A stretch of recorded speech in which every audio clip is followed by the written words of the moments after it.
You're wasting your life on computer games. My name's Brandon Keene. I'm 27 years old and my father just called my $60 million company Computer Games. We were sitting in the mahogany-lined conference room at Keene & Sons Law Group in downtown Chicago, surrounded by portraits of 3 generations of Keene attorneys. The same room where my grandfather had built his practice. The same room where my father expected me to carry on the family legacy. I'd been dodging this conversation for months. Every Sunday dinner, every family gathering, every time I walked into this building, the weight of expectation pressed down on me like a physical thing. Philip Keene didn't just want me to join the firm. He needed me to.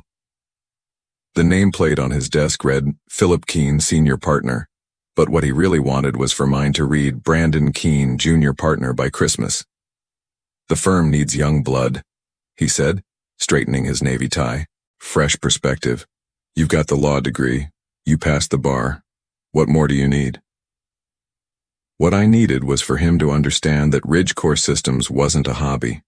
While he was preparing briefs for corporate mergers, I was building back-end infrastructure that automated those same processes. While he was billing clients $300 an hour to review contracts, my software was scanning thousands of documents in minutes. But explaining that to Philip Keene was like explaining color to someone who'd only ever seen black and white. I appreciate the offer, Dad, but I've got something else going. He leaned back in his leather chair, the same one his father had used. Something else? Brandon, you're 27. This isn't the time for hobbies. This is the time to build a career. A real career. I could have told him about the Series B funding round that closed 3 days ago. Could have mentioned the acquisition offer sitting in my inbox from a cloud automation firm in Austin. Could have explained that Ridgecore's back-end solutions were already being used by Fortune 500 companies he'd probably heard of.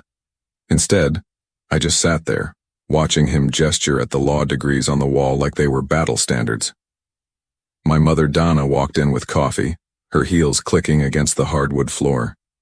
She'd been the firm's bookkeeper before she married my father, back when Keene & Sons was just Keene and wishful thinking.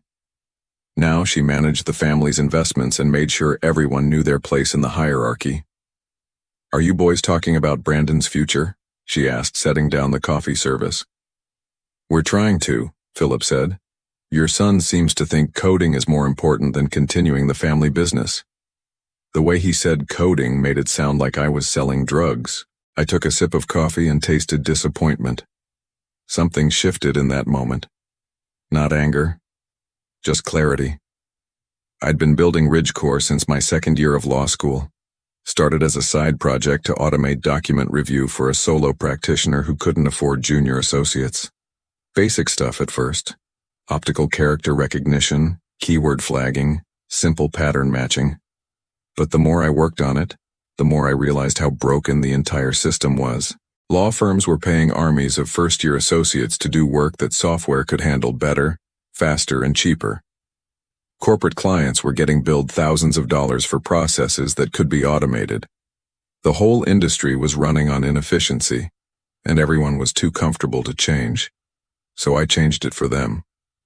Ridgecore started small. A few solo practitioners, then small firms, then mid-sized corporate clients who needed back-end solutions for contract management. By my third year of law school, I was making more money from monthly software licenses than most junior associates made in a year. By graduation, I had 12 full-time employees and office space in the West Loop. My parents knew I was doing computer work on the side. They figured it was a phase, something to keep me busy until I came to my senses and joined the family firm. They'd seen the new apartment, the upgraded car, the fact that I wasn't asking for money anymore. But in their minds, none of that was real wealth. Real wealth came from billable hours and partnership tracks and your name on a door. The warning signs had been there for months. Philip would introduce me to clients as my son, the future lawyer, even though I'd never expressed interest in practicing law. Dana would make comments about how nice it was that I had a little business to play with before getting serious about my career. Family friends would ask when I was joining the firm, and my parents would answer for me. Last month, Philip had business cards printed. Brandon Keene, Associate Attorney. handed them to me like it was a done deal.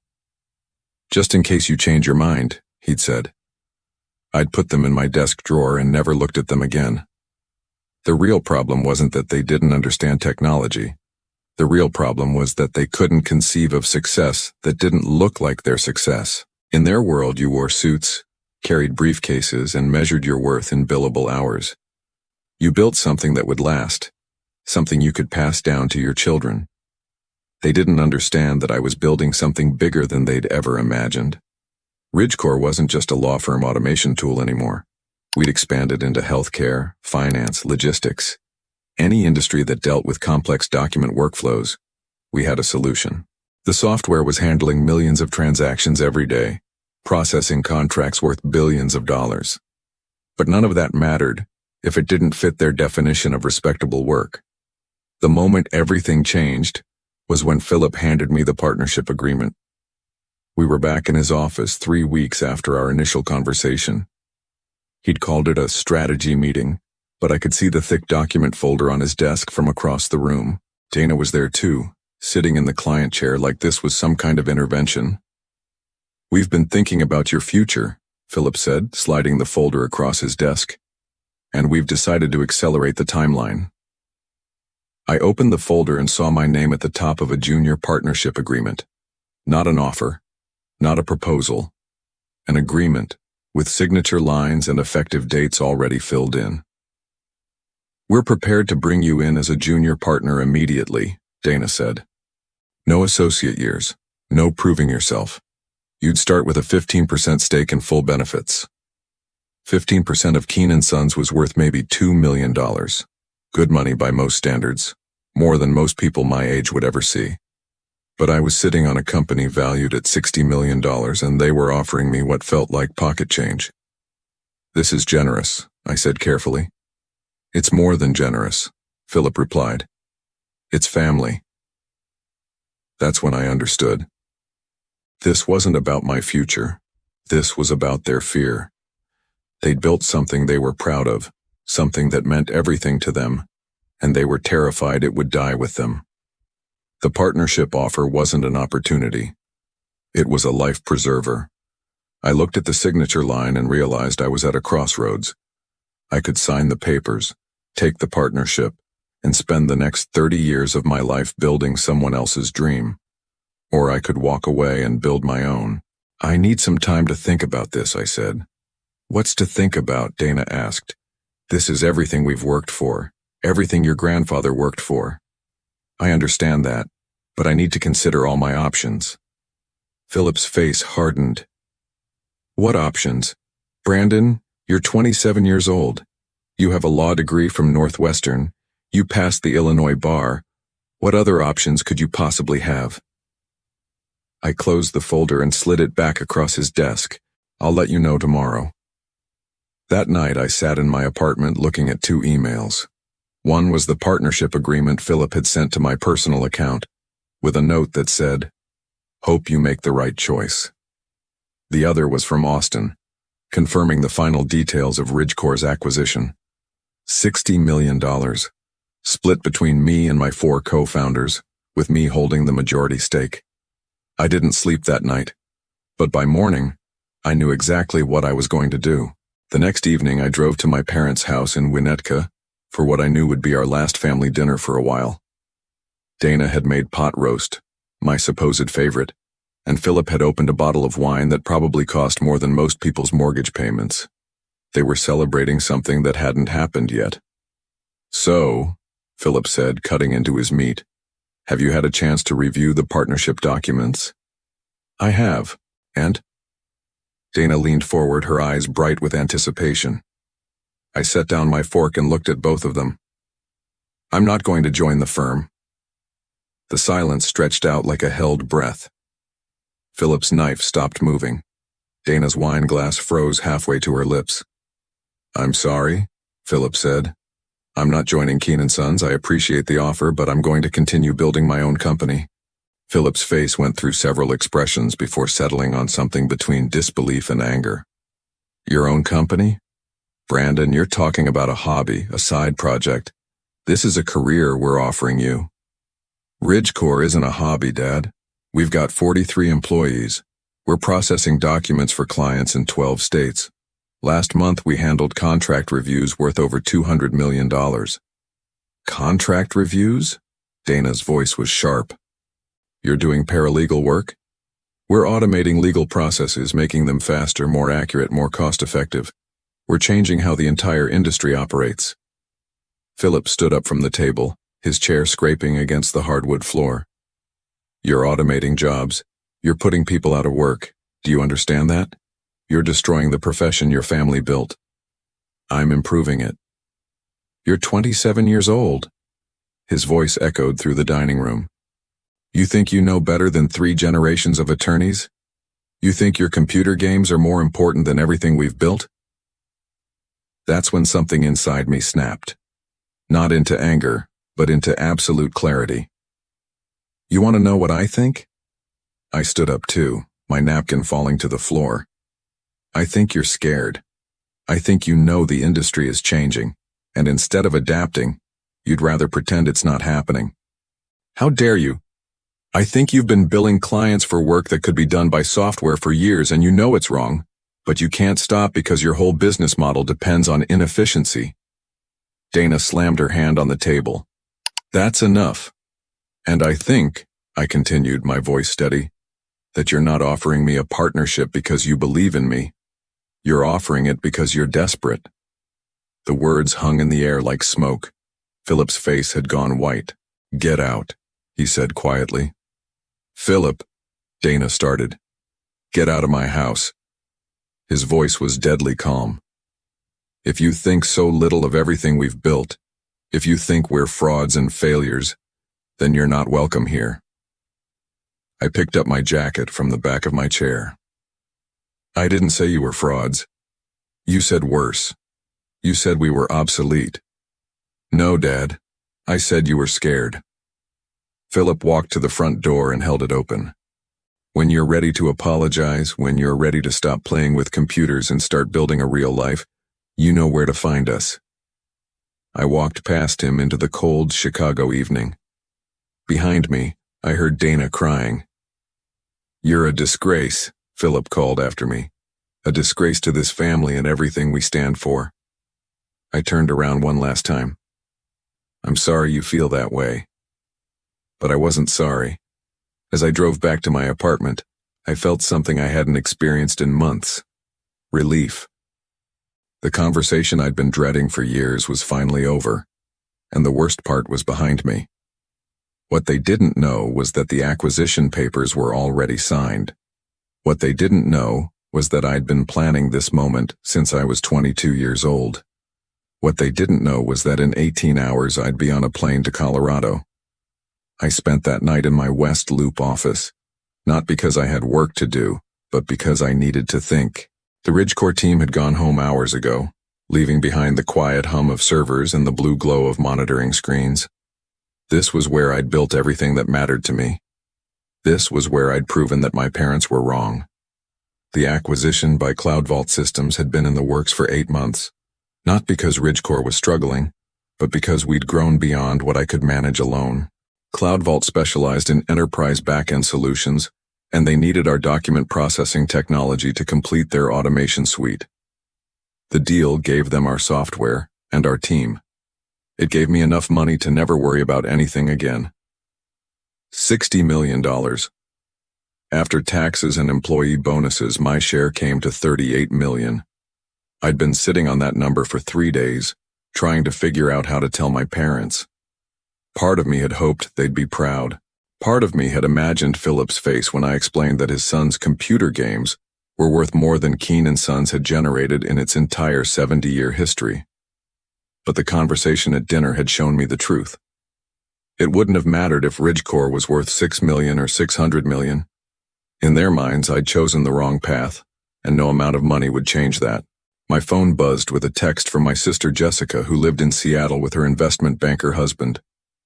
Dad called, said you had a fight. Are you okay?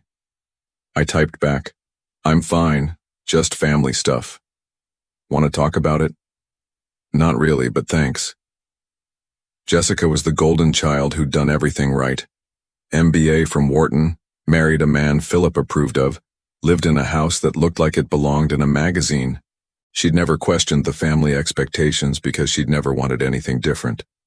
I envied her for that sometimes. Another text came in, this one from my business partner Trevor. Cloud Vault confirmed the wire transfer. Money hits the accounts tomorrow morning. Congratulations, millionaire. I stared at that message for a long time. Tomorrow morning, I'd officially be worth more money than I could spend in a lifetime. Tomorrow morning, Ridgecore would belong to someone else and I'd be free to do whatever I wanted. The irony wasn't lost on me. My parents had spent the evening telling me I was throwing my life away, and in 12 hours, I'd have more financial freedom than they'd ever dreamed of. I opened my laptop and started browsing real estate websites, not because I needed to buy anything, but because I could. I looked at houses in California, condos in Manhattan, estates in the Hamptons. But what caught my attention was a ski lodge in Aspen.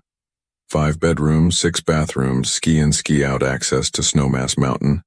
The kind of place I'd fantasized about owning since college. The listing price was $2.8 million. I called the realtor. Mr. Keene, it's almost midnight. I know, I'm interested in the Snowmass property, the lodge on Elk Camp Circle. That's a beautiful property. Would you like to schedule a showing? I'd like to make an offer. Without seeing it? I've seen the photos, $2.5 million cash closing in 2 weeks. There was a pause. Let me make some calls. An hour later, I owned a house in Colorado. Just like that. No mortgage applications, no financial reviews, no waiting for approval. I wanted it, so I bought it. That's when I understood what real freedom felt like. The next morning, I packed 2 suitcases and drove to O'Hare. My flight to Denver left at 11 a.m. and I'd arranged for a car service to drive me up to Aspen. By sunset, I'd be in my new house, watching snow fall on mountains I now owned a piece of. I didn't call my parents, didn't text Jessica, didn't tell anyone where I was going or when I'd be back. For the first time in my adult life, I disappeared completely. The lodge was everything the photos had promised. Timber frame construction, floor-to-ceiling windows overlooking the ski runs, a stone fireplace big enough to stand in. The previous owner had left it furnished, so I had everything I needed. Leather couches, king-size beds, a kitchen stocked with expensive appliances I'd never use. But what I loved most was the silence. No phone calls about billable hours, no conversations about partnership tracks, no pressure to be anyone other than exactly who I was. I spent the first week skiing every day and reading every night. I'd brought a stack of books I'd been meaning to get to for years, plus my laptop in case I got bored. But mostly, I just existed. Woke up when I felt like it, went to bed when I was tired, ate whatever sounded good. By the second week, I was starting to think about what came next. The Cloud Vault deal included a 2-year consulting agreement, but that was mostly to keep our team stable during the transition. I could work as much or as little as I wanted. On day 10, Trevor called. How's Mountain Man life treating you? Can't complain. How's the transition going? Smooth. Cloud Vault's integration team knows what they're doing. Most of the staff is staying on, and they're already talking about expanding the Chicago office. Good. That was always the plan. Brandon, can I ask you something? Why didn't you tell anyone how big this was? I mean, your parents, your family. $60 million isn't exactly pocket change.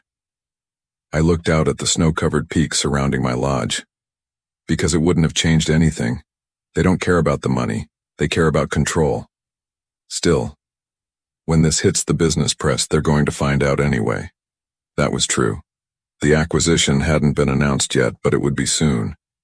Cloud Vault was a publicly traded company, and deals this size required SEC filings.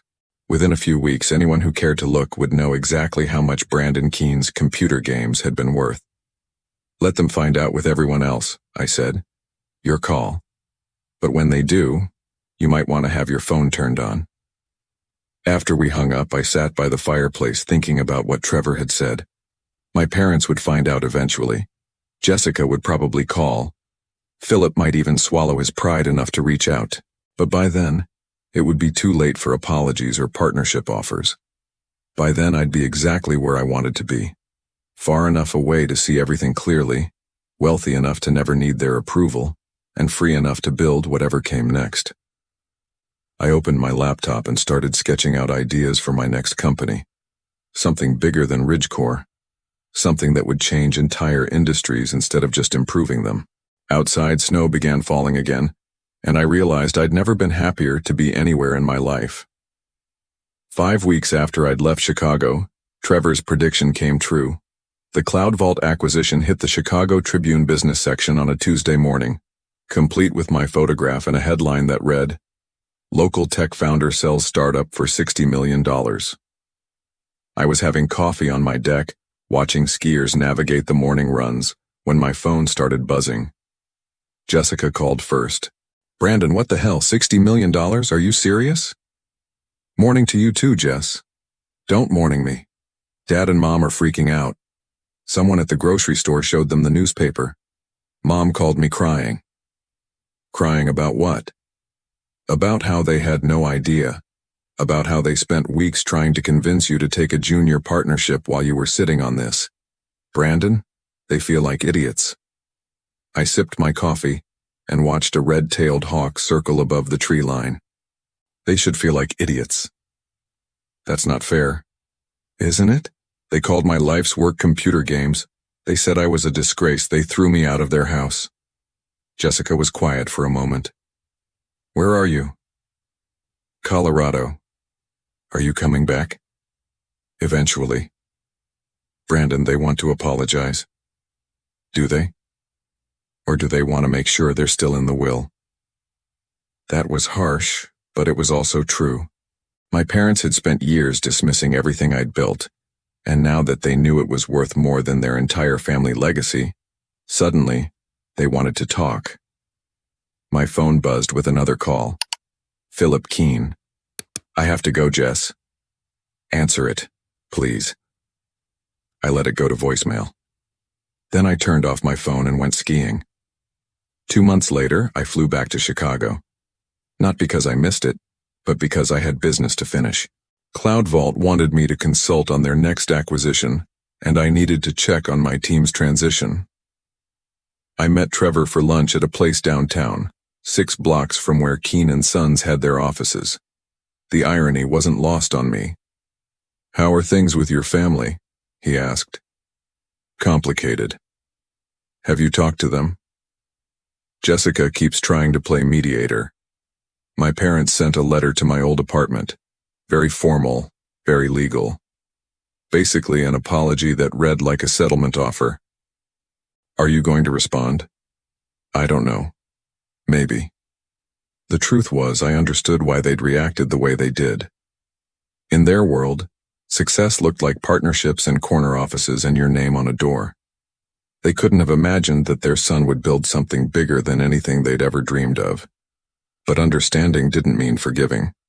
After lunch, I drove past their house in Winnetka. Same manicured lawn, same luxury cars in the driveway, same sense that everything was exactly as it should be. Dana was in the front yard planting flowers, and for a moment, I considered stopping.